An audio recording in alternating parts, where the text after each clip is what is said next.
Thank you, Mr. Chair, and thank you, Ranking Member McCaskill, and Secretary Nielsen. Thank you for appearing before the committee. Just a couple of weeks ago, I traveled to the U.S. southern border to meet with Border Patrol, port officers, and ICE detention officers. We know that people are dying on both sides of the border as a result of the drug cartel's narcotics trafficking efforts. In 2016, drug overdoses killed more than 60,000 Americans, while in 2017, Mexico hit a record of nearly 30,000 homicides, the vast majority of which resulted from the drug trade violence. These numbers go hand in hand. The drug cartels use violence and money to dominate their smuggling routes, killing many innocent Mexicans and migrants. The cartel's success means that more and more drugs make their way into the United States, where Americans are dying from overdoses at unprecedented rates. I was impressed by my visits to El Paso and McAllen, Texas, to see the robust screening effort conducted by CBP of incoming traffic from Mexico. In fact, in El Paso, just before I arrived, they had seized 25 pounds of cocaine because we have vigilant, excellent CBP port officers, as I know you know. However, stopping the drug cartels is not solely a matter of securing traffic coming into the United States. We have to attack the cartel's business model.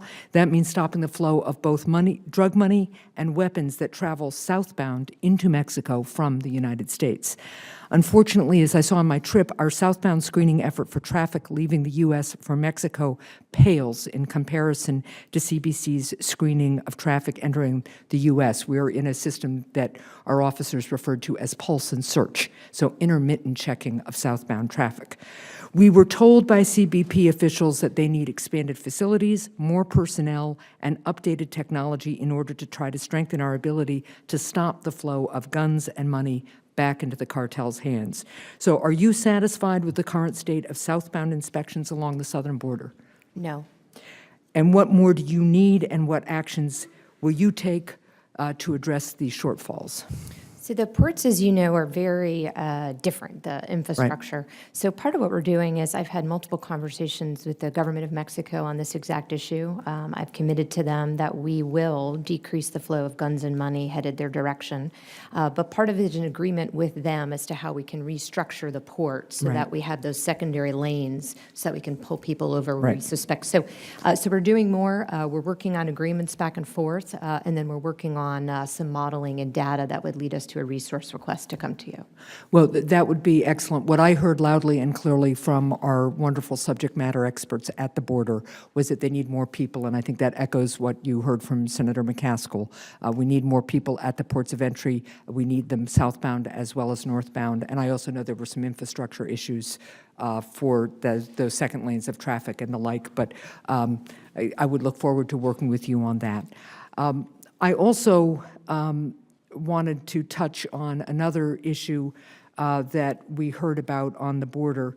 As you know, last year Congress passed the Interdict Act, which requires DHS to increase the number of fentanyl screening devices available to CBP officers. The officers have faced a shortage of these devices, which are essential to identifying correctly fentanyl and other drugs, as well as keeping CBP officers safe from these toxic chemicals. Despite the passage of the Interdict Act, the port personnel I spoke with made clear that the devices were still in short supply. When I spoke to them about the Interdict Act legislation and its mission, they were encouraged by the possibility of more devices heading their way, but they had clearly not received the benefits that we intended when we passed this bill and when the President signed it into law. Now that was, I think, in December.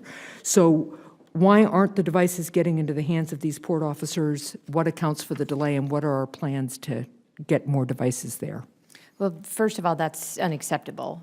So you have my commitment to look into it and get back to you this week. I am not aware that they don't have the devices. They need to be trained. They need the protective gear to, as you know, touch packages, and they also need the devices. So they have, you know, I saw one of the devices. The issue is they just don't have enough for them all to use, and I think our intent was to get absolutely. I will look this into technology to our personnel as quickly as we could.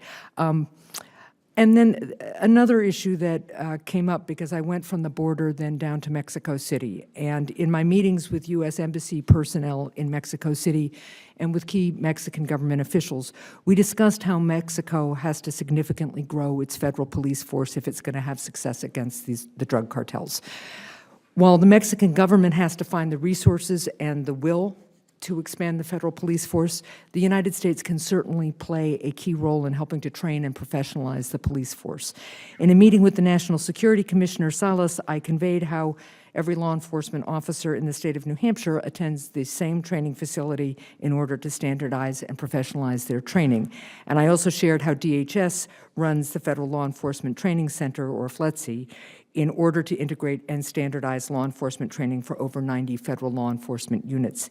Has DHS considered working with its Mexican counterparts to help provide trainings to Mexican federal law enforcement?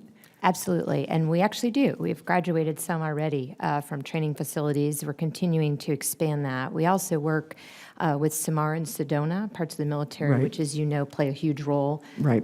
We've done a lot of training with them. We do a lot of joint operations back and forth across the border. But yes, this would be a priority for us. And so when you say a lot of joint training, do we open up parts of FLETC to our Mexican counterparts? Can they come over and train with We us? do offer courses for Mexican counterparts. Yes, ma'am. I will get you the locations. I believe it's at FLETC, but if not, it's a DHS-owned facility. Okay, well, thank you very much. I will have more questions for a second round, but I'm happy to yield now. Thank you. Senator Harris.